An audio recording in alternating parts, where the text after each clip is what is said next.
And we are back. All right, look at this. So that's what, we took the bag off, so, you know, these are all at the same time. And these ones, like, you know, maybe a week away. You could probably sell this in a couple of weeks.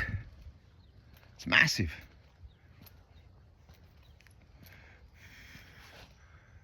That's crazy, that the difference between all the same variety. These are all Hass Velvic stock. Like this whole row, you know, because I bring them out about 20 crates at a time, so pretty good. Still got obviously tons to go, but these are going great. All right, work has died off.